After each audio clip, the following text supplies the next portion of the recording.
Welcome back, everyone, to Phil's Recap and Review, The Walking Dead, Season 7, Episode 9, Rock in the Road. And here's the recap and review. And here I am, someone I could basically pass it for one of those garbage pail people at the end of the episode. Even after I showered many, many times, I am here tonight to talk about this episode. Just me all alone. But no, I'm not alone. I have with me tonight Joe Dirty Locks. Here he is, Joe. He is... Hey, everybody. Yeah, we got Joe. Joe's a little bit on the lo-fi tonight. It's old school for people that have been watching us a long time. Joe's on the phone again tonight, so we apologize for Joe's quality, but it's better him here than not here. He was going to come live and in person, but there's a parking ban because of the fucking snow on the road. So maybe in a couple weeks when he has it off, he'll be here in person. And welcome back, Joe. God kept me from it. Timo says, I miss Joe since it's 25 minutes early. You guys are back. Dirty Locks. Oh, and I'm not alone, too. I have with me the live motherfucking chat who are here tonight to talk about this episode of The Walking Dead. The good, the bad, the sleepy. We're going to talk all about this episode of The Walking Dead. The good, the bad, the rock in the road. The rock in the road. The bad, the rock in the road. But if this is your first time joining us and you want to get in on the fun, jump into the live motherfucking chat right now. The people are talking right now about this episode. Jump in, share your thoughts. If you're watching this later or listening to the podcast later, you can always leave a comment on the YouTube stream or a comment on the podcast stream or on the website, issuesprogram.com. We also have a voicemail text line at 781-990-8509 if you want to get in questions that way. The Discord group is open. Private message me over there if you want to make sure I get a message. I'll look to that. You can also email me at igotissuesman@gmail.com. That's all the different ways to get a hold of me. I also have a couple messages from earlier in the episode. Hope this episode picks up. Not really feeling this shit. I got a message from somebody earlier. But before we waste any time, Joe, I'm just curious, what did you think? What are your overall thoughts of this episode coming out of Rock in the Road? Are you excited? Are you as excited as I am right now to have the Walking Dead back? I'm excited to have The Walking Dead back. I was more excited to have it back, 5 minutes before it started than I am, a half an hour after it ended. That's for sure. It was a real, for it to be like a mid-season comeback episode. It was pretty slow. I don't understand why the carload of, I don't know, why did they drive into the pack of zombies instead of the people in the pack of zombies drive out of it? Interesting, Will Joe. you explain that to me? Interesting that's where you're starting with like the craziness, because to me that was the best part of the entire episode. That whole segment when they were looking for the bombs, even though they suddenly all knew how to disarm bombs because Rosita just kind of told them in 5 minutes. But whatever, we'll accept that. I think the episode, for my money, the episode probably should have started like that because I agree with you almost word for word with. I'm harder on this episode, I think, because it was a mid-season premiere, and I've learned to expect the mid-season premieres to be excited.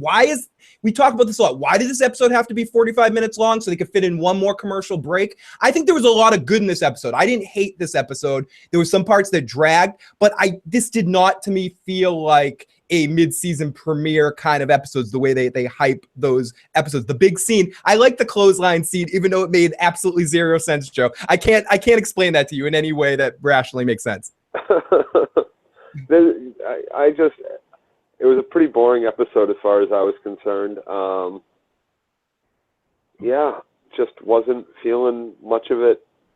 I was glued to my screen, I guess, because I was still, excited for The Walking Dead to start, and that was 45 minutes into it. So Phil, you're saying like the bad news bears. Yeah, like the bad news bears. I guess I think again, it's more the same in the sense that the first half, I didn't necessarily mind. Okay, we had a lot of Negan monologues tonight. So instead of Negan monologues tonight, we traded it for a Gregory monologue, a fucking Trevor monologue, and a King Ezekiel monologue. Granted, don't forget about the Rick story.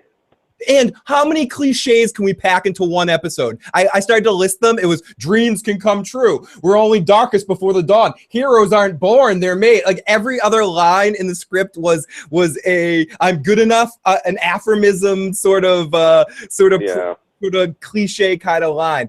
That being said, I like the Carol little thing that we got with Carol in the episode with Dead Kid or whatever the future dead kid, the kid that we met that's gonna die. Red shirt.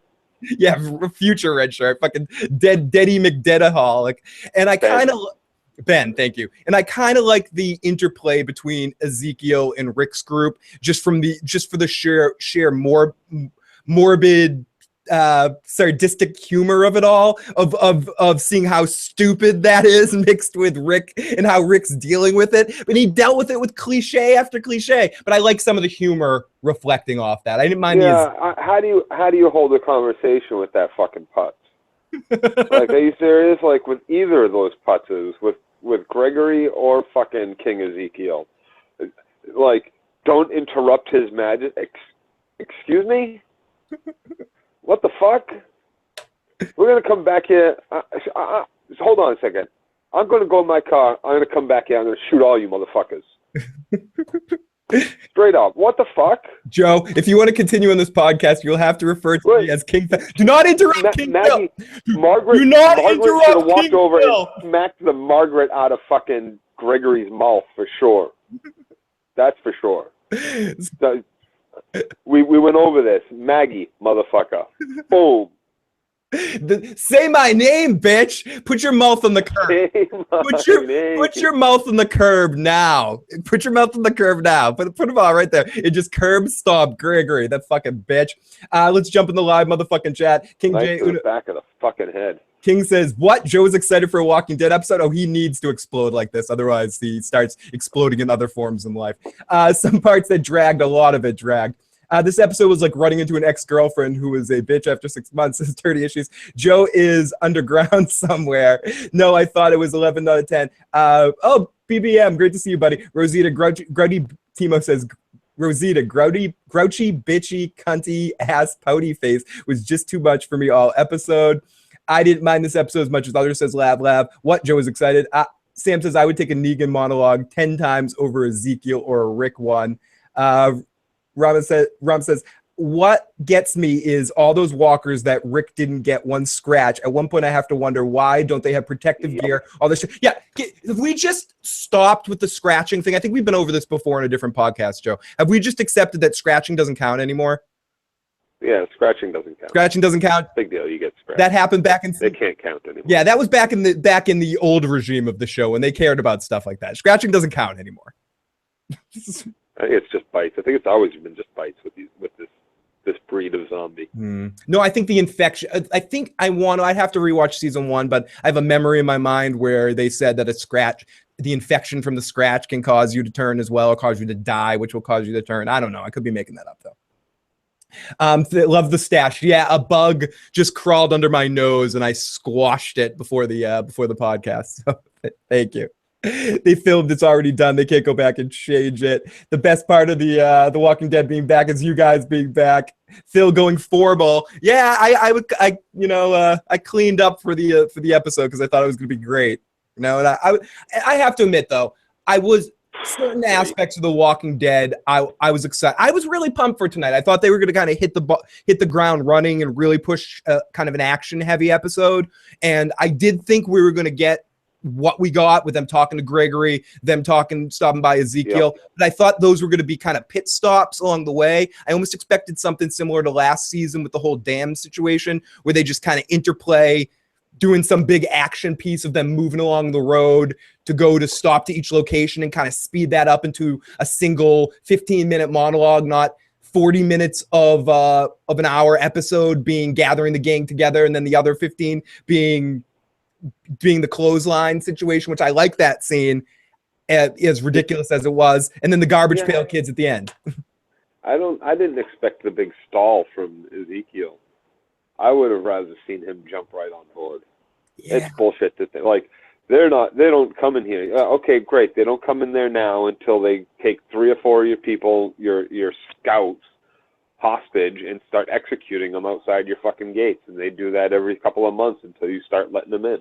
And again, I understand maybe this stuff follows other storylines. We're just talking about it, how it seems to us right now. And I agree with you, Joe. To me, it just seems like a stall tactic. He's obviously going to join in with them by the end of the fucking season, and they're all going to go up against fucking Negan. Can we stop the jerking off and get to the fucking, and maybe, and again, people say, you don't garbage pail kids there.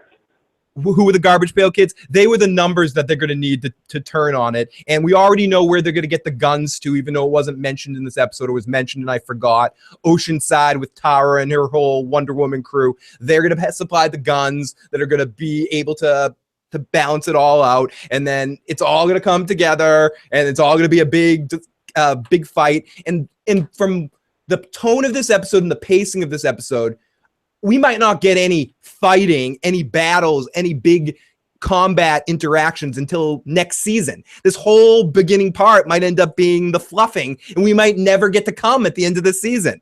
Oh, dude, if they don't have, if I'm telling you, if Negan's not, see, I just finished reading in this mid-season break here. Call spoilers. Call spoilers. All the compendiums. So, okay. Comic spoiler here for a second, Joe. So, if he doesn't end up, if it doesn't end up where it should end up before the fucking Whisperers, I'm so sick of Negan. Like, there's nothing interesting about him. Like, I was glad the only Negan we got was a few seconds of him on walkie-talkie. And I'm sorry to the people that are into him, because I know he does have his fans. That was my favorite Negan we've gotten so far. I loved him on the radio in this episode. I think it was just enough. He was funny as fuck. To me, that was the funniest he's been. And with the fat Joey, and now that fat Joey's gone, skinny Joey's just going to be called Joey. It reminded me of something you'd hear on the radio in Grand Theft Auto, like when you're driving around, just like some random fucking bullshit. Like, yep. I thought it was kind of funny. I miss Negan. And he was funny. You know, we were just joking about oral sex with Lucille. Idiot. Fucking idiot. I just don't find any bit of them charming. And that was the best Negan we got, because that was the least. I think maybe the best Negan was the 3 seconds in which he killed fucking Spencer last episode. But aside from that, I'm just not impressed. In the least with any of it. It's sad. It's sad. So you're feeling sad. This didn't improve your mood about The Walking Dead going forward, Joe. Correct. Coffee talk with Joe. It's coffee talk with Joe. Negan is holy shit. Where did this mob at the end come from? I'd rather hear Negan than Rosita bitching. I don't understand why Negan is such a big deal. The governor was way worse. Where do you put Negan? We talked about this before, Joe. Where do you put Negan on the bad guy for the Walking Dead scale for you? What would be your scale for the most fearsome antagonists that we've had in The Walking Dead? Where's Negan fit in? I mean, now you're talking about rating who's more evil. What's eviler? Oh, sorry. I have to do this. I have to do this right, Joe. This is Coffee Talk with Phil and Joe. Joe, I have a topic. Who's the biggest baddie on The Walking Dead ever? Discuss. Oh, Daryl gets me all verklempt. He's the baddest. Oh, sure. Yes. I'm totally verklempt. Sorry, the live chat. I'm gonna give the credit to that. That's my Dr. Girlfriend voice. I didn't really go there. I could have gone better. I could have gone more Fran Drescher in that situation. So many awesome. Paul Harvey Firestein or whatever his name is. There, Dr. Girlfriend too, like something like that. You part Harvey Firestein, part my stepfather Scott. There, you got a little Scotty in there too. A little Scotty in there. Wow. There was definitely a little bit of Scotty in there. Negan is the Buddha. He's below the governor, says Dirty Issue, says Taka. Negan is high on the annoying, unrealistic, can't spend my discipline. Yeah, I mean, here's the thing. What do you do?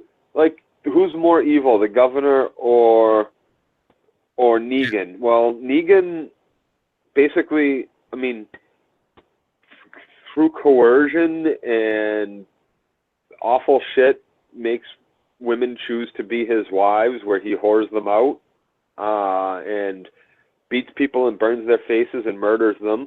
The governor, who I guess kind of does most of the same stuff, minus the I don't know, the multiple wives thing. It's hard to say who's more evil. I mean, he attacked them with a tank. I think you were on to something with the Daryl thing. Let's get a couple of messages from Twitter. Casey Atheist says, I expected more of Ezekiel. I think it's been really good so far. The difference is Rick, when he is confident, it sets the tone. Anna says, so far, hoping that the boot guy in Gabriel can show us something cool, not into this crap so far. And Anna says, did Rick just give Rosita a shut the fuck up tone? I thought we were going to get some whisperers. So much for my brain. So no, nothing, not that yet. Some people did suspect, not to get too into that, and we're not going to talk too much into that to spoil stuff, but a couple people thought that the boots guy was a whisperer, but he's not. He's these garbage pail kids, which to my memory, even though I'm not familiar with the second half of the comic series, I don't think these are characters from the comics. I think these are show. It's definitely not, as far as I'm concerned. If they're not the Whisperers, they're not in the books at all. They're nothing. They're the Lost Boys. They're the Lost Boys. Peter Pan's going to come out. I think I saw their leader. I think his name was Rufio. I think that was their fucking leader. Governor was. Sorry, Critch says Governor was a believable bad guy. The good guy's gone way bad. I think this is a weird thing about The Walking Dead, and we're going to talk about this eventually with Brendan when we get him on the podcast, where I think in a different regime on the show, they used elements from the books to inspire television versions of them that were very different, or at least a lot different than what you saw in the books. You could associate it with certain parts, but it was still a different interpretation. The governor on the show is a far different person than he is in the books. I think what the show's doing now is, in some ways, you could say a slightly more loyal representation of some of the storylines, even though changing some things. But in some ways, I think they're too literal to it, and it doesn't always come across on screen as well. And I think Negan's a big case of that, where he reads so much better than he sounds, and then he plays on screen. I think this part too, with going to the locations, Ezekiel plays very silly for me live watching him on person, where I'm reading him in a book. I'm like, this is fucking awesome. I don't get that same feeling when I'm watching Kingdom scenes. Maybe I need to suspend my disbelief a little bit, but it's not connecting. I did a lot of thinking about this, and I really feel like it's because when you read these graphic novels, or when you read one of the compendiums so quickly, you move through it so fast that you don't have 12 weeks of fucking monologues. You have a few pages. It's quick. There's not as much dramatic stare and pause. You're not like focusing on him like walking back and forth for 2 or 3 seconds between each sentence, so it doesn't drag out. You read through it. You can read through, chapters of those books real quickly, so you don't have the time to get annoyed with the Negan or the Governor. Whereas in the show, every second it's on, every time you hear one of these people start talking like it's fucking Middle Ages times, I'm like, are you fucking, what kind of psychosis is he? In the fucking zombie apocalypse, and you're like, King Arthur's fucking tugging Merlin off behind the fucking shed back there? Dudes. Come on, man. When did we get you got a fucking tiger, man. When that thing, what happens when like some kid goes running across the street and the tiger's like, oh, chase it, because it's fun to chase little mice. Like, what the fuck? Can we all together quote, or I hope everyone in their minds is thinking the same thing, the Chris Rock joke with that tiger didn't go crazy, that tiger went tiger. What happens when that tiger goes tiger? It's not going to go crazy. The tiger's just going to go fuck the tiger. Eventually that tiger's going to go tiger. And if it doesn't go tiger, it's stupid. I mean, the tiger's going to go tiger. It would attack all those people walking into the room. I don't care how much they feed that fucking thing. The thing would fucking kill Rick and that group. The minute they walk into the room, it would eat Daryl because he stinks and tastes delicious. If you ever get the chance and you're at a zoo at time and you're watching the big cats eat their fucking, cow shanks and their fucking lamb shanks and shit, like, and gnawing at these big chunks of meat on the bone in front of them, and they're in these glass cages or pens or whatever, and you're looking see them in the eye and they're staring at you back and they're saying to themselves, and you know very clearly, if this glass wasn't here, I would not eat this piece of meat. I would be eating you. I would be feeling the blood flow between my fucking teeth and down my throat as warm as your belly fat could possibly fucking be. I'm going to gnaw the balls out of your head because they're such when they pop. Are you kidding me? Like, you can read all that in a tiger's eyes and a lion's eyes while they're eating their shank thrown to them by the zookeeper. No, I'm sorry. Tiger's going to go fucking tiger on people real fucking quick. Yeah, real quick. That's the most unrealistic thing we've seen the show. Because Critch said suspension of disbelief is important. It is, but in situations like that, in a real life environment, even though the zombie apocalypse isn't a real life environment, I just mean with real people. That's a real tiger. These are humans and tigers. That we're not messing with the equilibrium of the balance of nature between what a tiger is and what a human is in this world. Yes, we're accepting zombies exist. Okay, well, that's an element that exists. We haven't. This isn't a philosophical magical land with Vulcan mind melds. Ezekiel hasn't mind melded with the tiger to control him not to fuck with people. So that is a fucking tiger that's going to eat. Splinter out of its paw. This ain't no fucking parable from fucking, fairy tale land and shit. Yeah, and let's jump into the live fucking chat here for a second. Who's watching that baby that puzzled me the entire episode? Oh, have a good night, Sam. Thank you so much. Yeah, Critch, but Ezekiel goes beyond ridiculous. I like how Rosita is suddenly a fucking bomb expert all of a sudden. Well, Abraham, I suspend that disbelief because it's like you figure Abraham trained her, and I'd buy that Abraham was a bomb expert. But what I don't buy in that scene is that she quickly explained to everybody else how to disarm the bomb in 2 seconds. And it's like, okay, everybody, this is how to disarm the bomb. Go! And not one person blows up. And I like how it blew up later with the obvious. I have a bad feeling about this, but I would have liked to lose somebody there from mishandling a bomb or some situation. Could have lost Sasha there, would have been fine.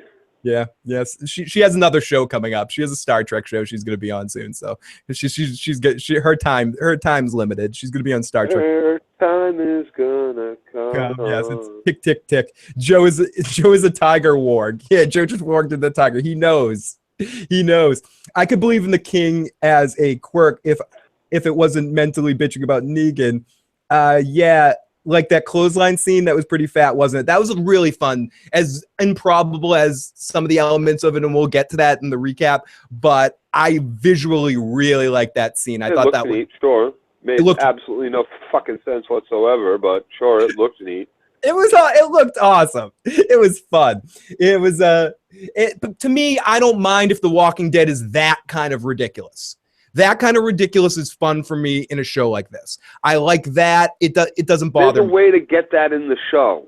There's a way to do that without making it that. Why didn't the group that was in the zombies drive out of the zombie? Like, I don't get it. Like, there's a way to put that. You want that in the show? Great. Let's get that in there. Nick Nicotero, Greg Nicotero, whatever the fuck your names are. Let's do it. Let's put it in there. But how about we not be fucking idiots about it? There's a way to do it. I'm sure there's a way to do it. They're not stupid people. They were making a great show for a long time. They can do that again. I believe they can do it again. You believe in them, Joe? But Joe, I believe in you, but I gotta say, shut the fuck up. Joe. I'm not sure if they do have it in them. I mean, I'll know by the end of the season, I think. Or if they can hit home this storyline coming up, again, just to talk around it, I think that can make for some really good television. I don't think this was the best start to this back half of the season, but it wasn't bad.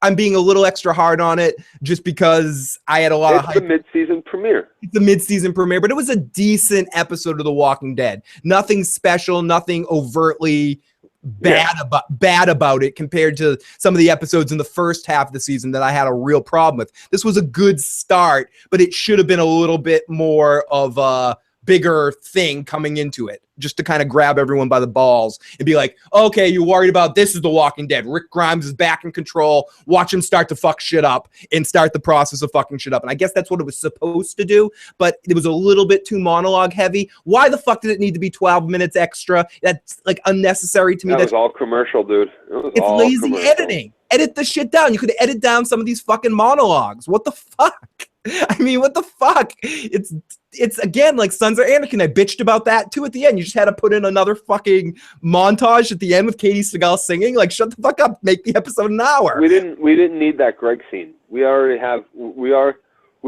didn't need that Greg scene. Maggie took over at the end of last season, didn't she? Yeah. Didn't we already go through that? Yeah. So let's not waste any time, Joe. Let's get into it because that's kind of right at the beginning here. So let's not waste any time. Let's get right into this. Recap. The recap. Fucking recap. Let's recap this shit. And I have to admit, some of my recap notes are very minimal tonight because it was very, especially at the beginning of the episode, it's very top heavy. I have some audio of the scenes as always, and we'll listen to a few parts of that. But let's get into this fucking recap.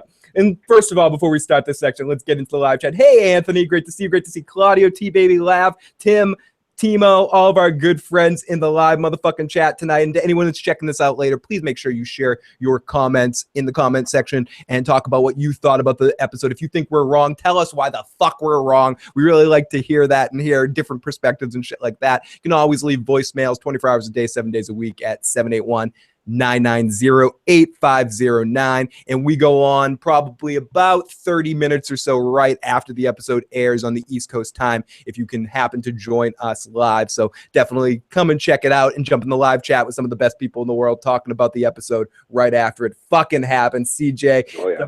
Yeah, History Buff. Oh, History Buff sent you here. Great fucking dude. Thank you so much for coming in, Dom, and awesome love to Nick, and thank you to him for coming out on the channel. If anyone hasn't checked that out, I have a sit down with Nick, who's going to be on the channel some more. We're going to get him on a feedback Game of Thrones thing during the Game of Thrones season and a couple more things in the future. So huge thanks to Nick and Dom for coming over here and checking it out. Phil digging the wrong burgundy mustache. I was halfway between shaving, and this is every couple of years I like to have a porn stash for a couple of weeks. So I'm no, you do it every year. Isn't it like every year for about a month? Year. For sometimes a couple times a year. Yeah. I think I wish I could be more of a mustache person than I am. You do it in the fall once, usually around Halloween time. So do you have a little notepad? You have the calendar where you put. I've got 20 years of watching. You've known me for a long time, so I get mustachy at times, yeah, and I like looking as creepy as possible. So if I don't look even more enough like someone that hides in the woods and follows you people around, that I like to add one other element to goofiness. Alicia, great to see Alicia. Great to see everyone. Porn stash, exactly. And this all came from a discussion in the end of the Vikings recap last week. So if anyone wants to hear where the impetus for me growing a mustache comes from, you can check that out. So we start off in the episode and we get a first-person view of Alexandria and Father Gabriel watching on the evening. He's unaware that the eyes are on him as he looks down and he's reading a book. He gets a book. I assume that the book's a choose-your-own-adventure book of some kind because he's reading it. He's looking all excited as he hears something and he walks in the direction of it. He walks in the house and everything's quiet and we hear a clatter of sounds. Choose your own adventure, and pretty much the book he was reading was. Pretty much, right? Pretty much. Pretty much. Without being offensive there. So he's reading a choose your own adventure book. And so he walks in the house and everything's quiet. Go down this avenue, death. Go down this avenue, turn to salt. It's just all this shit happens. So go down this avenue, know that your father's going to kill you one day. Okay, so he walks in the house. Phil looks like a skinny Ron Jeremy. Thank you. I wish I had other assets like Ron Jeremy, but unfortunately, I can just go for looking a little bit like. I blanked on his name. What was his name in Orgasmo? The cock knocker or whatever. I forget what his name is. Okay, so He knocks over a bin of food, and it's a fucking mess. He looks at the food log to just kind of see and make sure nothing's missing. And then we see him grabbing tons of weapons. He throws the book back down and kind of leaves a message that we see later. And then he gets in the car and he just drives off. And I go, did he just peace out? Did he just drive the fuck off? Yeah, he stole everything. Took the fuck off. So do you think it is as it seems? Do you believe it with Rick, or do you believe with the other team that it was that he just pussied out and grabbed everyone's supplies? I think no way he did that. Of course he did that. Oh, of course he did that. Fuck Father Gabriel. So I don't know. I guess we'll get. What else could he have been doing? Here's the thing. He's on watch, not paying attention, and someone comes up and threatens him somehow, forces him to do all that stuff. That's what I'm thinking. In the act of it all. That's what I'm thinking. Why wouldn't he make any kind of racket or noise? What are they holding Judith? Where's Judith in all this? We didn't see Judith. Judith? Who's that? Judith? No, where is Judith? We didn't see her at all this episode. Gabriel's a snake. Judith? Someone says Gabriel's a snake in the grass. Richie said someone was in the car with him. Now it's someone's head popped up. Someone was giving him head in the back seat. I don't think he just stole it for no reason, but how did he know that about the boat people? Faith, oh shit, Joe's in a black hole. I just think it seemed to me that it was too obvious that he just stole the stuff. So the show was telling me that it's something else. It was just what I think. That there was some other arterial motive. Someone was making him do that. I think it's going to be that someone made him do it, and it doesn't make sense exactly. But I think it's going to be that someone made him do it. Who's going to make him do that, though? The boat guy, whoever was on the boat. Why though? Stain or whatever that guy's name. Strain on the boat. Makes no sense. Judas is in the back, trained to be the chick from Resident Evil. I do think it's funny that the clergy of the show is the biggest piece of shit. Judith was with someone else while Gabriel was on watch. How would someone make him do it, though? Alicia's on your side. How the fuck would someone actually make him do all that stuff, though? Especially the way he is now. Right, he just refused. He'd fight. He'd do something the way he's supposed to be now, right? Yeah, what would have been the contact point? Yeah, Alicia and you, Joe, make a good point. Skinny Ron Jeremy. Oh my God, now I'm back in the 80s, and seeing that cannot be unseen. Cannot be unseen. People in the live chat are being like, oh, I can't not see it anymore. Fuck. And sorry, everybody. I was trying to look for some quick porn music to play right there, but I couldn't find any. Okay, so.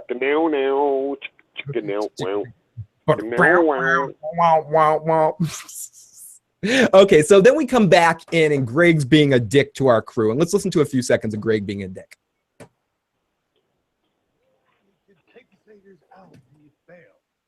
So any arrangement we had is now done. Null and void. We aren't trade partners. We aren't friends. And we never met. Joe, did you get it that this guy's a dick? Did you get it yet? Yeah, we've known that. Why is he still in the office? Why is he still even pretending to be leader? Wait. He's got more. We don't know. Oh, excuse me.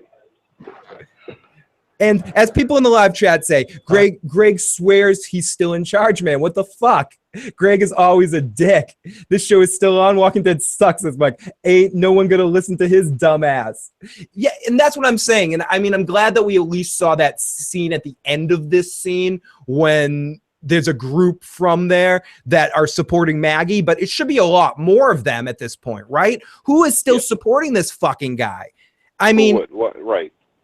Nobody would be supporting. He's just a dick. I mean, we can get into everything he says here, but he has such a big cockitude in this situation, and because he's not talking to Maggie. He's not the only girl he's talking to that way. This group isn't the only people he talks to that way. Yeah. Like when he said to Jesus, "Don't you work for me, boy?" Oh, what? He's like, "Don't you work for me, boy?" Yeah, and he just basically yelling at him and stuff. Yeah. Aren't we friends? Gregory, we already started this. You started. We did, and we're gonna win. These are And what I didn't like about this scene, again, is the dialogue seemed a little cheesy at times. And it was just every line, like when one of the other members of the crew besides Rick spoke up, it was almost like an after school special. Yeah. And then we got to do this. I don't know. The dialogue was a little cheesily written at times for me, if I'm being nitpicky like a little bitch. So I'm being to be a little asshole here. And yeah, but I pretty much, even though it was overkill, I did love the actor playing Gregory really owns this douchebag part, and playing like his cock ass wise assery is natural. The actor plays it well. Yes. And then Daryl says, they all start to walk out, and Daryl says, we don't need them. And Enid says, come with me if you want to live. And then they lead them outside, and there's a few other folks from Hilltop that all want to support Rick and beat the Saviors. And again, this was just really like kind of just cheesy in the line. They're all walking outside anyway. Come with me. They take 2 more steps.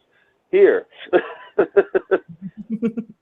Like, Timo says the lines had felt breaking the fourth wall at times, like trying to explain to the audience. Like, yeah, get the audience up to date. And that's what the beginning of this episode felt like in a lot of ways. Like, I do. Like, That's do you exactly really what it think you can beat him? And then this music that kicks in the scene, do you really think we can beat him? You could show us the way. I'm ready. Me too. Me too. Me too. I'm ready too. Let's all go beat Negan now. Oh my God. Hope. It has hope. Do you hear the music? It's very hopeful because hope is in the air. We're all hopeful. And I don't know, it was just really bothering me. Maybe I'm a horrible person. Maybe I just can't enjoy things. Maybe I'm inadonic or whatever. I just can't find joy in anything because I was just, the more happy they were. Did somebody send you hate mail? No. If I more optimistic, no more than usual, Joe. Okay. I thought you were quoting something there. Yeah, I have a whole folder of it all. I have a whole folder of the emails. But no, I just, every time that they were happy, when they were talking about how optimistic they were about the future, every time the happy music played, it made me sick to my fucking stomach. Sick to my fucking stomach, Joe. I didn't even notice any happy music. Ugh, the music was bothering me in this episode. The music felt like that music you can download from websites that's royalty free, and it's like a tension scene. Dun dun. There was that part at the end that sounded like the Mission Impossible theme remixed and stuff. It was the music in this episode stood out to me for being bad and unoriginal in this episode. I kept writing it. What the fuck is up with this music? So it was noticeable to me in the episode. So anyways, so Daryl says we don't need them, and they head outside, and there's some other folks that are all going to help out. And Carl gives Enid fuck me eyes, and Daryl wants to blow them all up. And we don't need them. All we need is this chair, and this remote control, and this lamp, and my dog shithead. So then Jesus also stole a walkie-talkie, and now it's time to get really goofy. Get really goofy, and that there were workers there. People didn't have a choice. You gotta win. We need more hands. We need more group. Negan has outposts. The geography, the distance works against us. We need help. We gotta get back. We gotta get back. We gotta do something. It's time to go meet King Ezekiel. King Ezekiel, what the fuck? And so we're King. What the fuck? So again, Joe, you'll further be calling me King Phil or King Issues for the remainder of this podcast. All right, Your Majesty. King, I'm sure. King. You sure? I think with that line, I should be calling you Gregory. Gregory the day. I missed you too, Anna Banana. Great to see you. Great to see everyone in the live motherfucking chat. You guys are so fucking awesome. Daryl wants to blow them up, and miraculously they find some explosives. I roll. It's one of those worlds, Alicia. You just imagine it happens. It's imagination land. Imagination.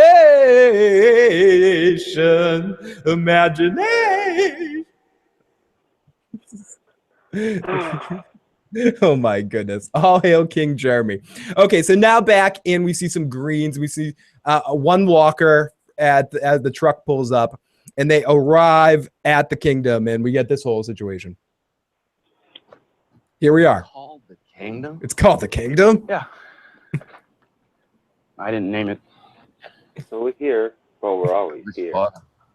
Well, I didn't. Kids, no matter where you are, well, there you are. There you are. That's what I mean. The cliches. We get that. We get the no matter where you are, there you are. Like they had to put that in the fucking script. You had to waste a second on that fucking line, on that cheesy, useless bullshit that means nothing, just to put a cliche of hope in the fucking episode. Fuck you. Fuck you.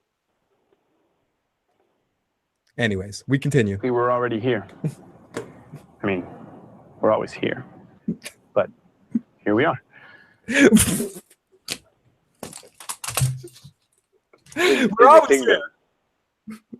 So there you are. When you're a hero, it's responsibility. Responsibility needs a hero. And Rosita's mad over Ghost Stick. He left you. Get over it. T-Baby perfectly said.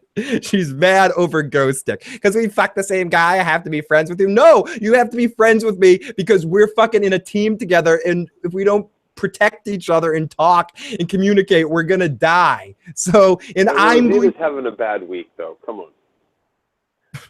First her Abraham cheats on her, leaves her, gets his head bashed in, then her Spencer gets himself gutted. You know, in fairness, that then her Eugene gets himself taken. In fairness, those last two are kind of blessings in disguises. Yeah. she's kind of better off without Spencer. He gutted like a 25-cent pile of ecto glue or some shit. Sasha never slept with Abraham. Her pussy is haunted or cursed. The girls in the live chat are cracking me up right now. It's fucking hilarious shit going on. So, okay, so we get back. Some green. The walker pulls up. They go to the kingdom. And these guys come up to them like, "Thou art thou? Who art thou here with thee, thou kingdom?" And then one of them sees that it's Jesus and just goes, "Hey, what's up, dude? What's going on? Shit, man. What's up, Jesus? High five, buddy. What's going on? Hey, Jesus, you look kind of like Animal from the Muppets. Hey, buddy, high five. Hey, Animal, get the fuck out of here, Animal." So, who are these people? And they're like-minded people who would like an audience with the king. And Rick comes down, and then they basically tell everyone to get the hell out of the car. And like-minded, like how? Well, we all hate the saviors. And it seems like a weird situation. And I'd have the same kind of fears if I was Rick and crew when someone tells you to line up here and hand over your guns. But ultimately, the whole scene ends up with much ado about nothing. And they only have two guns. They only have two guns. And again, they don't take Michonne's sword. Do you not take the sword? They don't take the sword. They don't take the hatchet. They don't take any of the knives. And Rick Grimes of the Alexandria house enters. Thou art time in the podcast when we thou enter the kingdom. And when we thou enter the kingdom, thou art Rick Grimes from Alexandriaville house. I'm the fuck that. I can't do it. What the fuck? What the fuck? So, oh, fuck. My fuck. Okay, so Jesus and Richard have a minute of anticipation. We find out that we know that Richard hates the saviors. We get more of an expansive look at the kingdom, some more soft music that just irritates me for whatever reason. And Michonne says, we've got numbers, but can they fight? For yet another cliche. Maybe. Then we see Tara. Tara sees Morgan, and the music's like a nursery rhyme, and they're just a whole big hi, Joe. It's so good to have you back in the podcast. I love you, Joe. When you lean back like that, it looks like an old MySpace photo where you're just like, "Hey, everybody, it's Joe."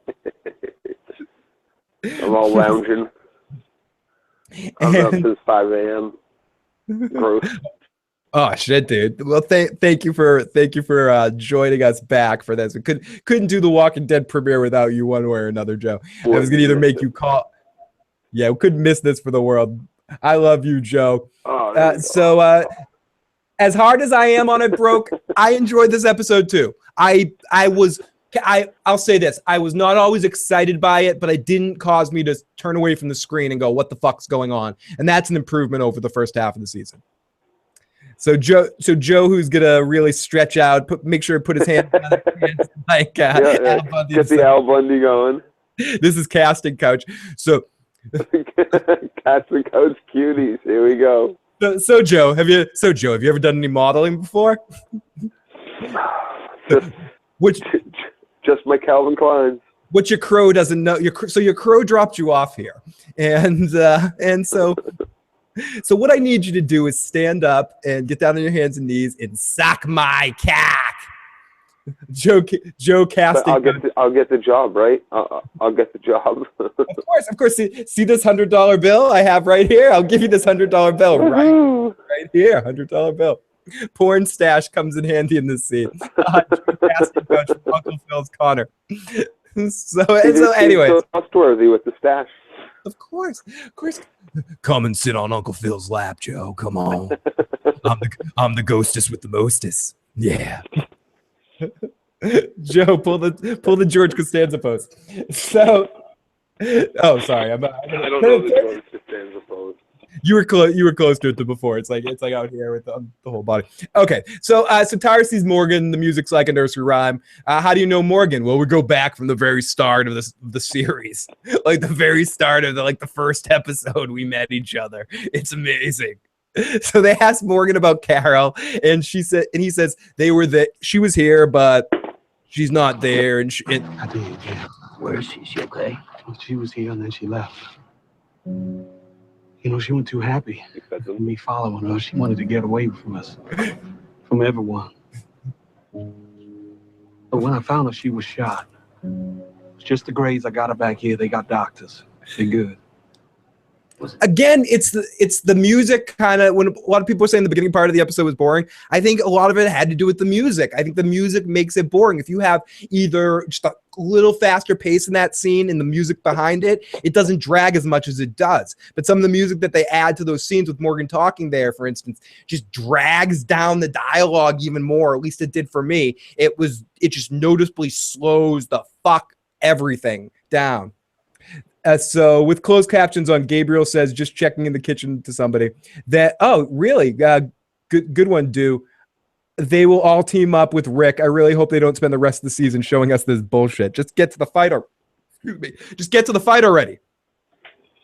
I think that's what most of us are thinking. Most of us just kind of want them to cut to the chase. Just stick it in already. You've done enough foreplay with all of this. You gave us a whole season of foreplay. Just stick us with that bat, Lucille. They asked Morgan about Carol, and Morgan says he had to kill somebody, and Carol was there, and now she's gone, and he doesn't know where with him. Joe, do you think he lies straight up to them? Yeah, do you think he should have told them the truth about what the fuck is Morgan doing? What's Morgan's whole thing here? And he agrees with Ezekiel later about not fighting a fight against. Do you think what the fuck? He even knows. They tell him what happens. It's not like Carol. Carol doesn't know what happened to the rest of the group. What the fuck's Morgan thinking, Joe? Well, I think he's still on the fence there. He's still. I don't know what he's thinking, dude. I just don't know. No, you can say it. I know you're getting tired. I know you're on the casting couch here, Joe. But let's cut through the shit sandwich here. Morgan doesn't know what the fuck he's doing. Morgan doesn't know what the fuck he's doing. He's never known what he's doing. No. What was that? He's never known what he's doing. He did for about 5 minutes with the cheese grater guy. Quixote, great to see you in the live fucking chat. Great to see you. So no, he didn't even know then. He didn't even know then. It's true. He really did. He's a fucking. And I really don't like how he jumped.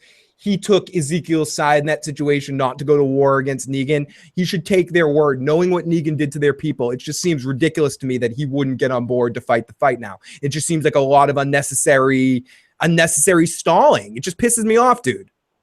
Yeah, it does. It seems like very much so. And magically, we're gonna find a brand new army. We did at the end of the episode. 50 people just show up out of nowhere. 50. Yay. Yeah. Suddenly, fucking Chekhov's garbage pail kids show up at the end. And here they are to save the fucking day. We got them. Phil, Morgan was smart. He told Rick not to attack the satellite, but what happened? They fucked up. I've agreed with Morgan in the past. I just think in this situation, he should listen to his group with what happened to them and know that anyone that would do that to their group, and if Rick is being so serious about we need to stop this guy, just get on board. I mean, everybody, he had the whole team. They were all there being like, we need to stop this fucking Negan guy. And it just would have been good if Morgan supported them and urged Ezekiel on to support Rick and group. Yep. Eli says The Walking Dead should look at the flowers. The Walking Dead should look at what? Look at the flowers, Walking Dead. Look at the pretty flowers. Damn, we need men, we need guns. Oh wait, we got surprises. Here, we got some surprises for you. What's behind door number 2? So we get what I think is a very serious scene, a well done scene with, for the most part, with Daryl and Morgan and Rick. And then we cut right from the serious to the insane as we cut to a giant tiger walking around with Ezekiel greeting Jesus. And listen to Ezekiel greet Jesus. Jesus! It pleases me to see you, old friend. It pleases him indeed, Jerry. Tell me, what news do you bring good King Ezekiel? Oh my God. Huge love to Tyler. Tell me, what news do you bring good Ezekiel? Joe, yeah, what was your first thought when you start hearing dialogue like? Same as it was the last time I heard it. Like, Jesus Christ, are you fucking kidding me? Now, I appreciate that the show makes fun of it and has people sort of react to it off-puttingly, but it still comes off as so ridiculously stupid. Suddenly we're at a Renaissance fair, or a Renaissance fair, as Ted Mosley says. It is really ridiculous, and that anybody would put up with it and not just immediately like think this guy was a complete idiot for having a tiger on a chain walking through town. Talking like that is beyond me. But you might be onto it, Joe. He has a tiger. I mean, some guy's walking through town with a tiger. You don't really tell him what's up. He kind of tells you what's up. No, you don't even. You have nothing to do with an idiot that does that. It continues. Alexandria already fought them once and we won. We thought we took out the threat, but we didn't know then what we know now. We only beat one outpost. So this goes on for a while, and they go bum bum bum bum bum bum da da da ya da da za ba ba za ba ba. What could have been literally a 2-minute scene with a quick discussion turns into like a 20-minute discussion that just goes on and on and on. Where Rick says they go back and forth. King, there's sort of disdain. They talk about beating up one outpost, like we just heard. They need to be stopped. They rule with violence. Jesse and Ezekiel go back and forth. They go back for Jesus breaking a confidence that they had a deal with the saviors. It's just all this shit mixed in. That's just like, I understand it, but it's all it. And I know I'm coming from a podcast where I talk about things and I explain. I'm not showing you what's happening in a visual screen, but on a television show, they just tell us all this shit in a dialogue scene, and it's just fucking not what I want to see from The Walking Dead. I just don't want to hear a talking head just talk about this shit. It gets fucking annoying. It absolutely does. We're killed by the saviors. Brutally. Who? Abraham. Isaac. Glenn. Spencer. Olivia. Everyone got killed. So they keep trying to push the issue.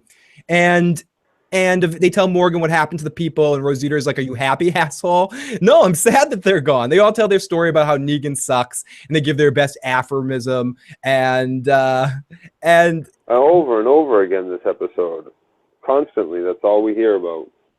And it just keeps going on and on. Beat him to death. Terrorize the hilltop. Set loose walkers just to make a point. We get it. I used to think the deal was something we could live with. We get okay. Yeah, and the music too. Again, here it's so stock. It's changing. So let's change the world, Your Majesty. I want to be honest about what we're asking. It's something you get in GarageBand or something. People are strong, but there's not enough of us. We don't have guns, not enough at least. No, Phil's mustache is Azor Ahai. We have Phil's mustache is Azor Ahai. It's fun. It is known. It is known. Rosita should die like real quick, says BBM. So they all tell their story about how Negan sucks, say their best aphorism. They got guns. How are we going to get guns? Well, Tara's got a crew that has guns conveniently. Oh, great. So Richard agrees that, listen, we need to stop shit. And everyone kind of is telling Ezekiel, we need to stop shit. But then he turns and goes, what say you, Morgan? Morgan. Well, I think we should go lick Negan's balls. We need to sit down and talk to Negan and explain to him that, once we capture just people too, and we're people and they're people and we can get with people. But so he basically says if we capture Negan, the problem will be over. And then Rick gives his very important, because it's the title of the episode, so it must be important, speech about rocking the road. It was a rock in the road. That's the speech. It was a rock in the road. There was wagon wheels. My grandmother told me about a walk, and there was a wheel. And I just sat there and I cried because there was a wheel. And oh my God. And I lost my daddy's beer. He's going to hit me when I get home. Her family brewed. The beer. Yeah, sorry. The beer my family Dirt brewed. soaked it all up. Sorry, I know I'm not Walking David, but this is my Rick Grimes tonight. And then Last chance. They were hungry. Rick's family is weird as fuck, says T-Baby. Yeah, this is a fucked up story. It's not quite the Pulp Fiction story that Christopher Walken tells young Bruce Willis, but it's pretty bad. Right. And then she wore that rock up her ass for 7 years. And then she made a beer out of it, Joe. She distilled that ass. And she made a great brew. No way, dude. Awful. So the speech goes on with more sad music. And Corey Mitchell says, Rick's grandmother tells some shitty stories. This was anticlimactic. No story structure at all. It's a bag of gold. There's no story structure at all. Then there was a leprechaun. Then, Joe, there was a leprechaun. And he started to steal my Lucky Charms. He stole my Lucky Charms, Joe. Not to be Lucky Charms. The bitch should have died for spilling beer. That's what should happen. So we come back in and we see one of the Kingdom dudes in the woods. We'll call him Dead Kid. I'm Dead Kid Ben, and he's hunting Carol. And Carol's there with a gun, going, "What the fuck are you doing? Are you an idiot?" And she gives him a speech about, you're going to be dead soon. You better get out of here. And he tells her that Ezekiel worries about him. And yeah, I'm good on food and water. We help each other out with it. Because we needed another cliche in here. We help each other out because that's what people do. People help each other out. That's the kind of world we live in. Really? Yeah. And then we saw Carol for a second. Do you have any thoughts about the Carol scene, Joe? Boring as fuck. Threatens another kid. The child abuse continues from the Carol end. Hates children. They all gravitate to her too. Oh my fucking God. So then after that amazing Carol scene, we get to another Ezekiel speech. Where Ezekiel gives he talks to Stoner Kid in the woods alone. He tells them that he brags to Ezekiel about how he's practicing really hard, and even though he's going to die real soon, he's going to be really good someday. And Ezekiel says, yeah, whatever. Do you talk to Carol? And Ezekiel's real cute in this scene. This is the scene in the episode I like. Did she say anything about me?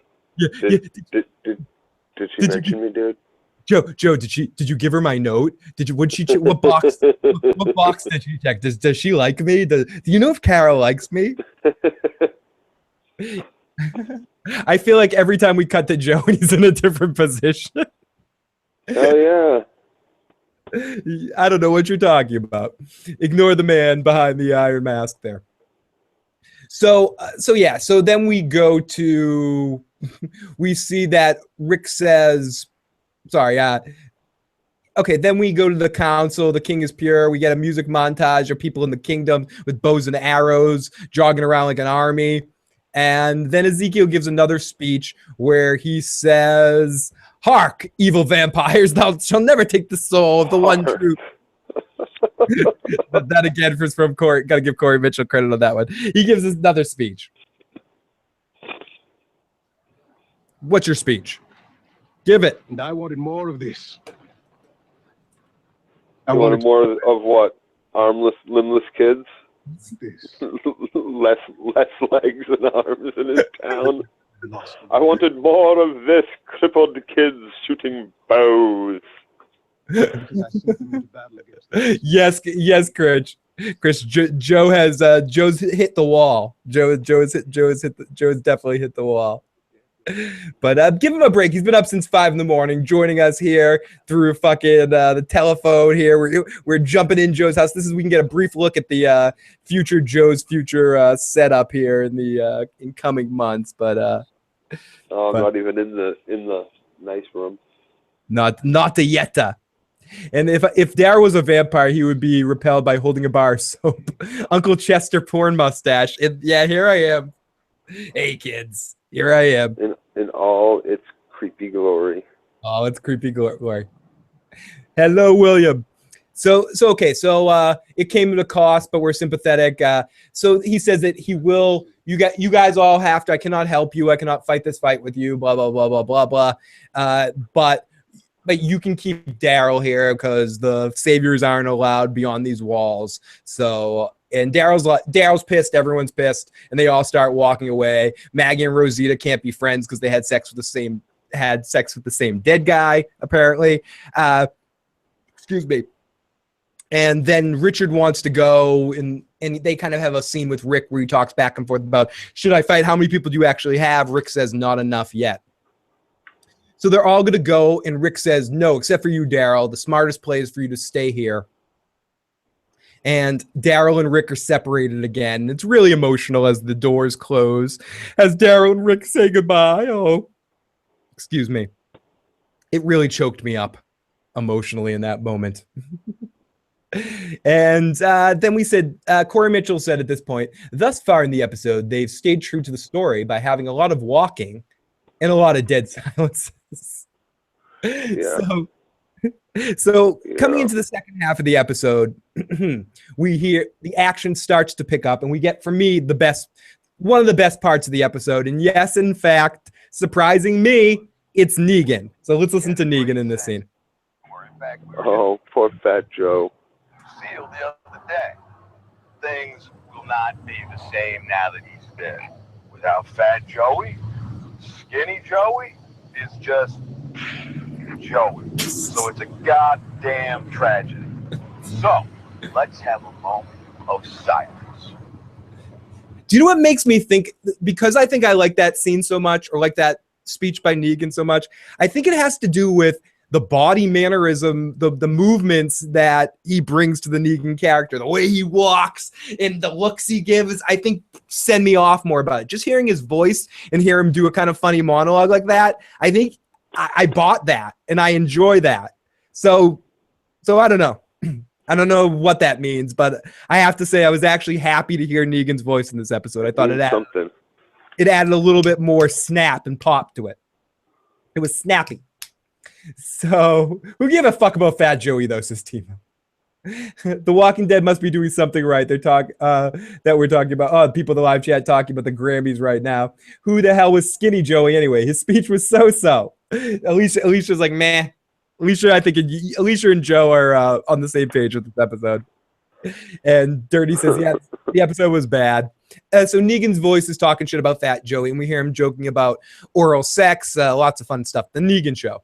Then our group meets a roadblock, and they're going to move some cars in the roadblock, and they move them back and forth. Michonne and Rick, they go back. There's just a lot of action. Stuff happens. They spread a lot of walkers around, and they notice that there's some bombs attached to some a wire or something, or some wire line or something. It's a tripwire, basically. A tripwire.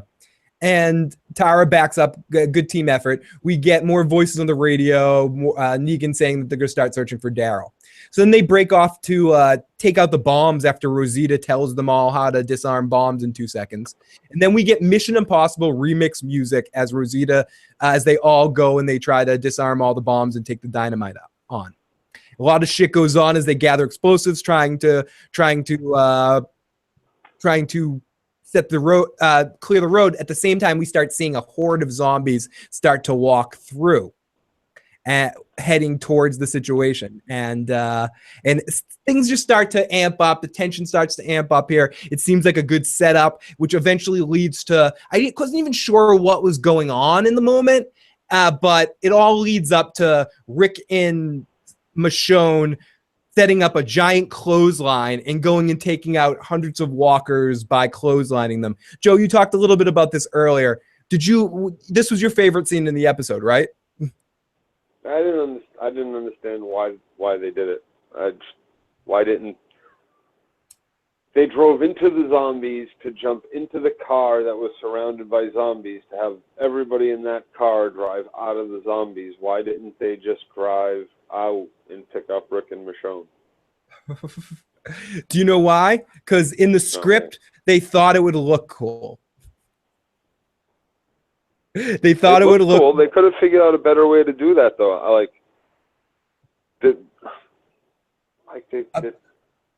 We're idiots, I guess. I guess we're just idiots. Because we're supposed to be like, oh, that was so awesome, and not real, like, why didn't... Like, I just don't get it. I don't get it. The whole segment was kind of dumb, says Alicia. And great to see fucking Devin in the live chat. I know my porn's mustache. Uncle, Devin, I'm here. Spread that side butthole. Great to see Devin from Atheism is Unstoppable in the live fucking chat right now. Dirty Locks striking a sexy pose tonight. My city is in flood watch. Might need to evacuate soon. Stay fucking safe, Scott, out there. It's fucking evil as shit. So, but be fucking safe, my friend. Yeah, they risked way too much for that bomb. And yeah, and Joe, Taka says it perfectly. It was because it was a TV moment. They needed the fucking TV moment. There's a way to get it in there without making it so stupid, though. That's what I don't understand. Spend 5 more minutes to figure it out, Nicotero. 5 more minutes figuring out how to not make it look so fucking stupid. It looks like visually it looks okay. It looked good. I liked it. That was fun. But figure out how to not either tell us we're stupid or make us think you're stupid. One or the other. Because why didn't the minivan just drive out and go pick up Rick and fucking Michonne instead of them drive in and almost die? Again, because we needed the visual.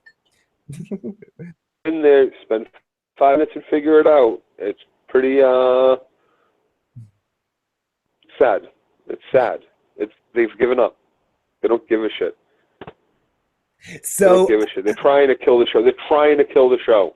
But they're like, shit, we have source material, which is good enough. How do we kill the source material?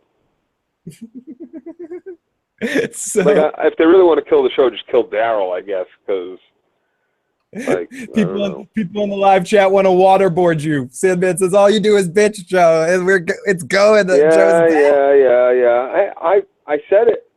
Come on, I'm giving the scene credit for what it was, visually stunning. Okay, great, but what do you mean? All I want to do is bitch.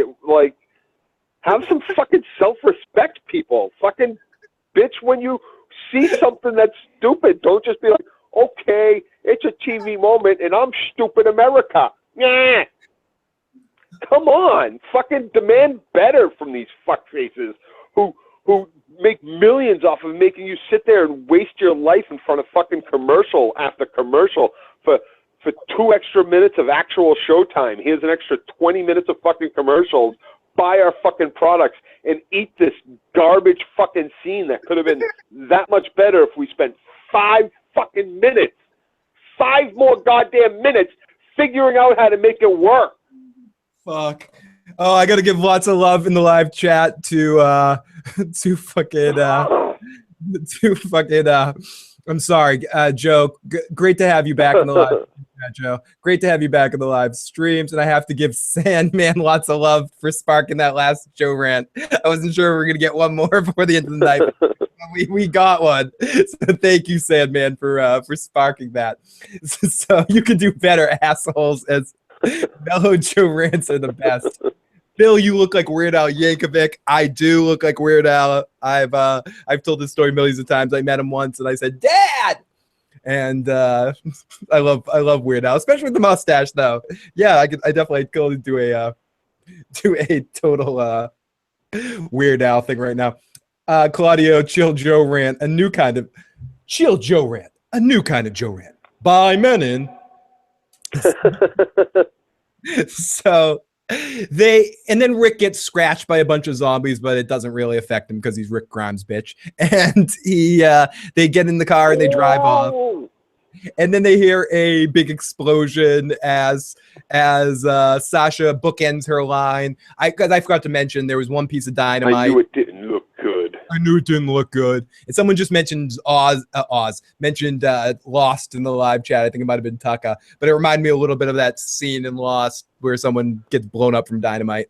And so she goes, "Oh, I knew it wasn't a good one," as Joe said. And Rick and Michonne, they made it, and then we got one more cliche line where we made it. We're the ones that live. We made it. We did it. Where everything's okay. So why did the other 2 run off back to the hilltop instead of help? That's a good question. That's a good question. No more cocaine for Joe till the show is over. # fuck Rosita going on to the live chat. And Joe, just in case you forgot, the live chat, the Walking Dead AMC wanted to remind you. AMC, and I have to thank Taka for these glasses. AMC The Walking Dead had to announce, magically gave it back to you, Joe. You wanted it back. It gave it to you. Fear the Walking Dead in a commercial. And we got some coughing. It looked like my old bedroom, my old basement room, where a bunch of people were coughing, laying on the floor, doing all sorts of crazy stuff. We hear some weird sounds. We see someone. We see. It was the tunnel. The 2 chicks went down in the tunnel. They were running from that crazy guy who wanted to kill one and take the other one. Oh, so you've actually been following this shit. Well, I just remember, and he threw the grenade down in there and tried to blow them up. Well, wow, that's fucking awesome that you remember that, Joe. I literally have no memory of any of that fucking shit. Damn, I didn't even see that. I don't look at those I don't really look at those like Fear the Walking Dead. I look at those like the webisodes. I liked the webisodes, all the short vignettes that they put up over the first few seasons and stuff. I thought they were great. Yeah, I think they do a good job with the webisodes. I wouldn't have minded if Fear the Walking Dead in general was just a series of short, little 15, 20-minute, like almost even a Tales from the Crypt kind of Walking Dead show where they showed different areas around the country or how a certain group of people dealt with it week to week, and every week being a different group of people. I kind of almost had hoped before it came out that was what Fear the Walking Dead was going to be, and not just like a new group to follow. Like I wanted it to be, you start in Los Angeles, then we go to New York for a couple of episodes, then we go over here, maybe we follow a bunch of groups of characters. Maybe that wouldn't work, but I think you could do like short little vignettes of a Walking Dead show like that, and I think it could be pretty successful. Yep. Anyways, so I'm getting lost in the live motherfucking chat. Joe, maybe we go back to my place. Maybe I'll rant a little bit. Maybe we'll chill. Maybe you sit down here. Maybe you don't. Okay, so maybe we'll hook up. Maybe something will happen. So we're back in Alexandria. Sorry, people are loving you on the couch, Joe. So we're back. This is what I call my Burt Reynolds. Oh yeah, here we go. But can we get the Burt Reynolds up? I don't want to know if your pants are on or not. Phil, did you just get back from a job interview looking sharp? Thank you. And no, I just I like to put the dress up a little bit for the hype, exciting episode of a mid-season premiere finale or something. I'll put the old coat on, and this shirt just goes with the porn mustache. You know, it's like the golf shirt. It's like, hey, and it's bright. And I put this on, and I was wearing this, and I realized how bright it was. So I needed something to kind of curb the brightness. So it was the closest thing to me, is the real truth of why I'm wearing this. But anyways, have a good night. Have a good night, 1998. Hope you have a good evening. Mellow chilling between the pillin'. Great to see all of you guys, and thank you as always for everyone joining us as we're sort of getting towards the end of this episode. If this is your first time joining us and you happen to be listening to the cast not live, jump in the live chat sometimes. Join us about a half an hour after the episode airs and check out the live chat. It's the fucking best. Lots of awesome people talking about the episode and just talking about random stuff. And make sure you leave your thoughts in the comment section below about what you thought about this episode. And if you completely disagree with us, tell us, call us out on all of our points. We love to read that sort of shit. Love to know when we're wrong, when we make mistakes, or if you fucking agree with us. And we like to hear that even more. We don't make mistakes, dude. You don't make mistakes, Joe. We don't make mistakes. I'm on Joe's team. Yeah, we don't make mistakes. So we're back in Alexandria, and there's some talking about some shit, and we get since 03. Vomit 3 since 03. So then we get Trevor and his crew showing up, and Trevor's awesome. I can say nothing bad about this scene in the way that guy. He got them big white teeth. Yeah, he's fun. He really is loving every moment he gets to be on screen, the actor, and I enjoy watching him, and it kind of comes through in his performance. To me, he stole this episode again. In any scene he's in, him moving around, his body language is so Trevor. He could have been Negan. He could have been Negan. I think they wanted to hit harder with a big actor. And I also think when you see John Hamm, I'm not bringing John Hamm up again, John Hamm in those tax commercials, he's almost trolling you as being Negan in that one where he's talking to a zombie and stuff. And I think John Hamm would have been a very good Negan too. But I think Stephen Ogg, is that his name? I think he could have been a very, like, someone you wouldn't have expected to play a good Negan just because he's an unknown. But I think he could have, in the right situation, he has the mannerisms, and he finds he's more believable in those moments when he's like moving his body and going, oh, hey, Rena, and doing those sort of Adam Sandler like responses to things. It kind of rings true with him. It feels very natural. And so Simon, his character's name's Simon. He was probably one of my favorite elements of this episode, to be honest. Yep. And then we get this more cheesy music. Oh, that music is awful. With another montage. 9-inch bullshit is what we get. Speaking of, we get fucking some cheesy Muzak version of a 9 Inch Nails song is what we get. And Ham is drunk, sadly says. I like the guy who flips over the fucking baker's rack. It's like, yeah. And Tom himself. Daryl's hiding behind that thing. Yeah, he's hiding by that. You'd smell him, dude. You'd smell him over everything. And someone says, Trevor's Trevor. Fuck Simon. Don't call him Simon. His name is fucking Trevor. His name is. So it's just so the music just sucks. And Trevor and his bullshit.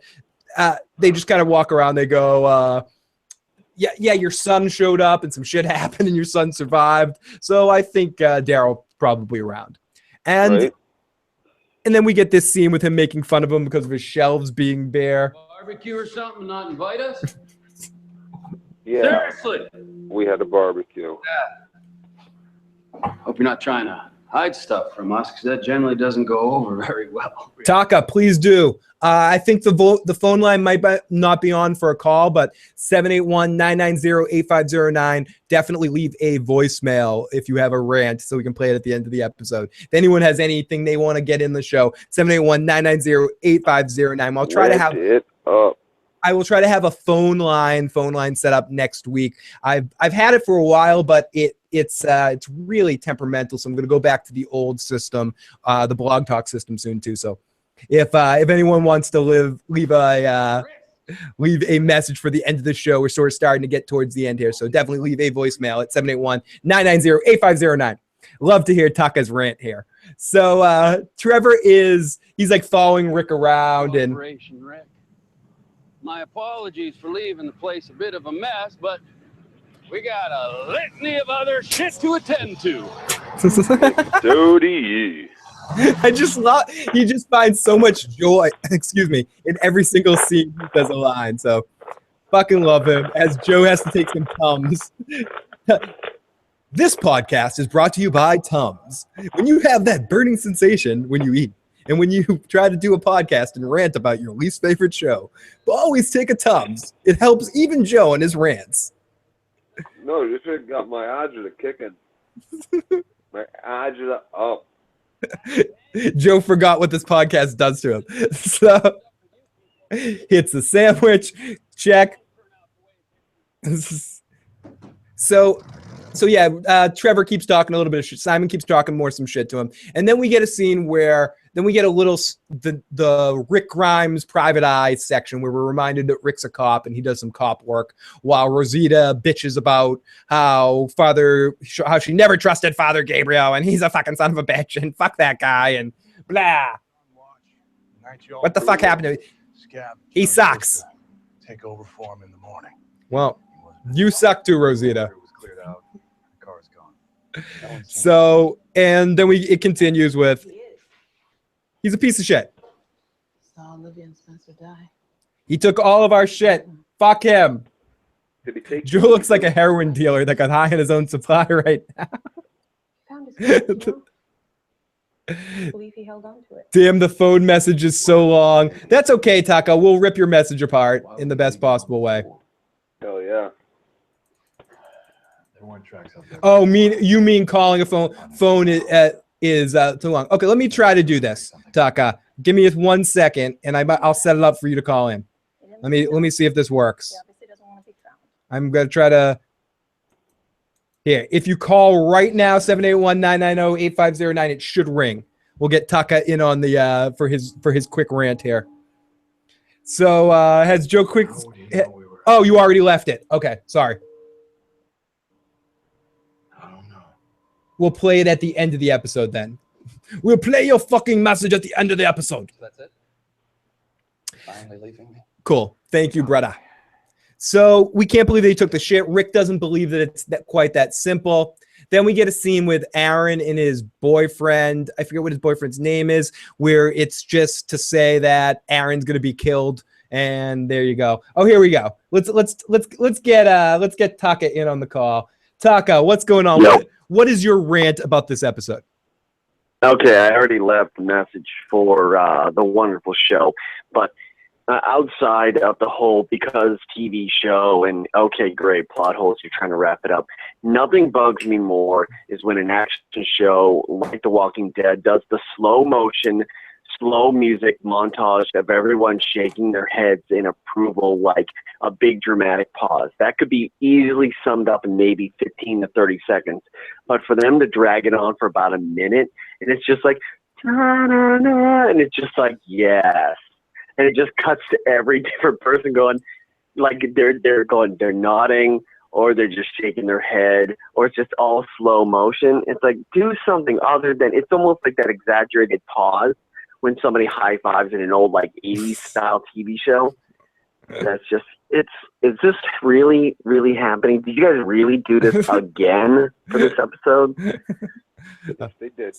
So good stuff, Taka. Good stuff. Joe, what are you going to say about that? I'm with, yep. It's a waste. it's a waste. Joe is waste. It's they put it there so they could get us an extra fucking 3 minutes of commercials. Absolutely, and I agree with you, Taka. That's one thing that really bothers me too.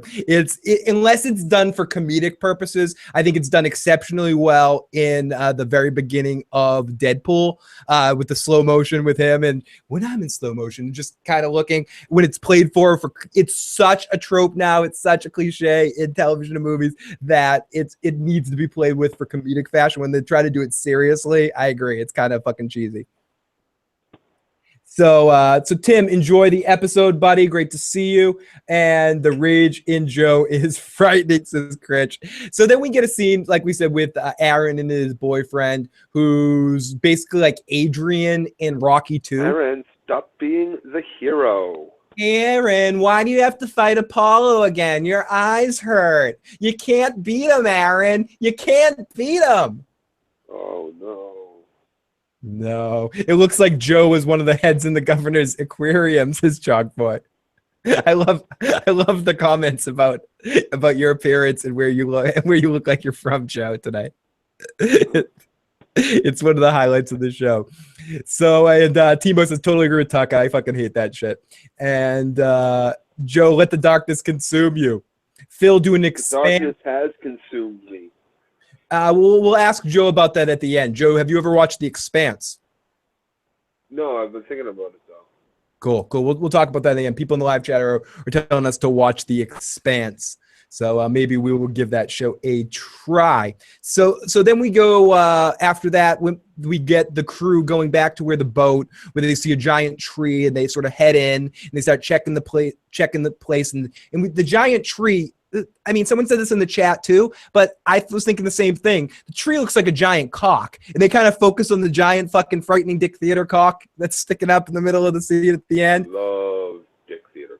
Love the Dick Theater cock. And then suddenly they're surrounded by like 100 of really dirty kids from Team Arrow or Garbage Pail Kids, or I don't know who the fuck they are. And they all surround them. And then Rick Grimes smiles like he's never smiled before. Why? Because he knows he can convert all these people to Team Rick. And he's got his army. He's got his numbers. He's got his foot soldier pawns that can all die in Negan's hands while he stands behind. He has his Operation Shield going on right there. And he's excited that he's got Atom Bomb and all the rest. And that is the end of our episode of The Walking Dead, Joe. What did you think of it? Yeah, I don't know. It was weird. Boat. Oh, they must mean that boat. How did Gabriel know? Could have just been fucking scribblings in any fucking notebook. Oh, weird. Nope, he told us exactly where to go. Back to the boat. Yeah, it's just fucked up shit. Tyler says, your recaps and reviews are better than the show at this point. Boom, yes, Walking Dead, Phil and Joe will be streaming soon. Oh, thank you, guys. Canner Fodder, Red Shirt City, says Cretch. Surprise, you have men and guns. What a coincidence. Mellow Joe, Indica Sandwiches work. Red Shirt City is right. Holy fuck. So that is the end of our episode of The Walking Dead. Joe will not be with us next week because he works every other Sunday. I will probably be alone next week. So unfortunately, Joe will not be able to be with us. But hopefully the week after that, episode 3 of this half season, Joe will be live in the studio. See where Weird Al is right here? Joe theoretically will be right next to me. Right in the studio, actually with me. Yeah, touching me uncomfortably. In awkward places. Yep. Joe will be here in studio. Oh fuck. But yeah, we're just wrapping things up. So huge thanks to everyone in the live fucking chat that joined us.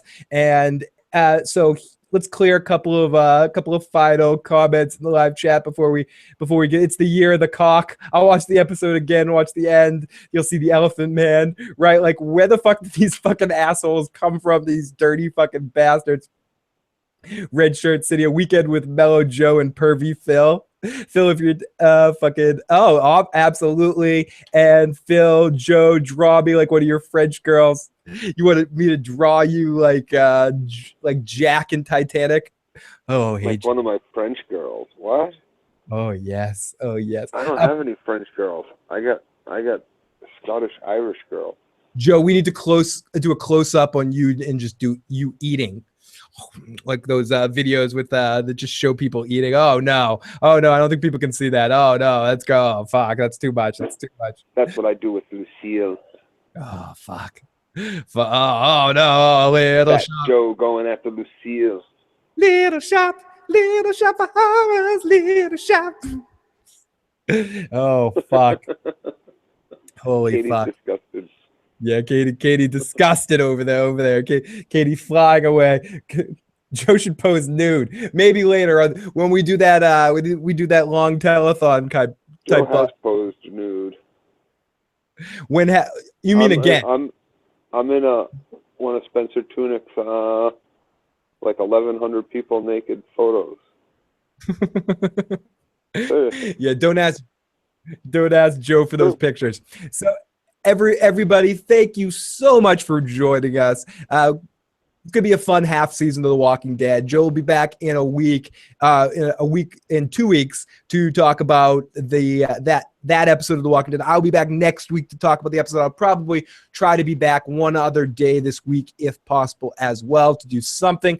But everybody, thank you so much, Anthony. Thank you to Doc, thank you to Timo, Claudio, T-Baby, Scott, Alicia, to everybody. They risked way too much for these damn explosives, and why did two of them run over to Hilltop instead of jumping to the car too? Why, oh fucking why? Why the fuck, oh why? The Spiders, great balls of fire. It's great to see you back in the live fucking chat. And you guys are so fucking awesome. And if you've enjoyed this stream and you haven't already, please hit that like button. Please hit the subscribe button. Please share it with a friend. Spread the word about the channel. Help us grow. Thank you to everybody. Say goodbye to the porn mustache. Next time we'll probably be gone. But everybody. Oh, I know. It's, you know how easily I grow facial hair. It could easily be back in like 10 fucking minutes, but we'll see we'll see. I'm ready for it to be gone. I've had it too long already. I get weird. And then the scene is on right now in the background where they do that, cleave them all in fucking half. Give us some more. Yeah, give us some more, Duke. And as they're driving away, we see in the background all the cleaved in half ones between them and the mass of other zombies. So clearly, the minivan just had to drive the fuck out to Michonne and Rick rather than Rick and Michonne driving to the fucking minivan. Joe's POV and Phil's Ron Jeremy stash are making me horny. T-Baby says the stash is naughty. Oh, sorry. And I might have to keep it now. Keep the stashes, Scott. We need a petition to save Phil's Ron Jeremy's stash. I worked all this time to grow my beard out for my return, and it's overshadowed by your stash. Dude, I was gonna say how you're looking very, very much like your cousin with the beard. You're looking cousin Larry, Papa Bear Larry-ish with the beard. I don't want to spike your individuality, Joe, but it makes you look more like you're like Papa Bear. Yeah. Acorn doesn't fall far. People in the live chat, cliffhangers with will the stash survive to next episode? Check out the podcast. Next week, will Joe find a way to be back and call from work? Will Joe actually show up in studio and be alive? Will Phil's mustache survive till next week? Join us next time on the Issues Podcast for all these questions and more. We will find out. Have a good night, everybody. Goodbye. Peace.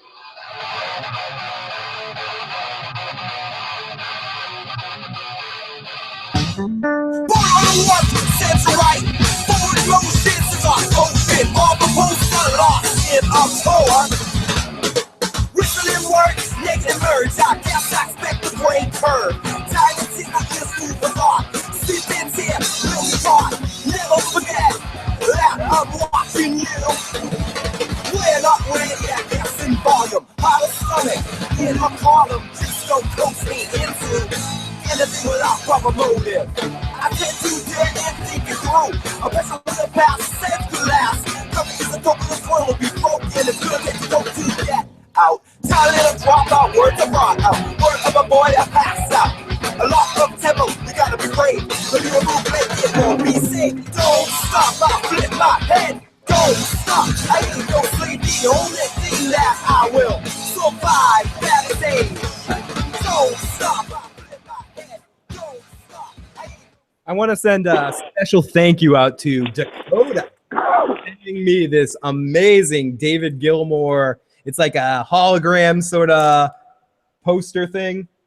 Well, the effects are on, but huge thank you to Dakota for sending me this. Lots of love, Dakota. Thank you. Thank you, buddy.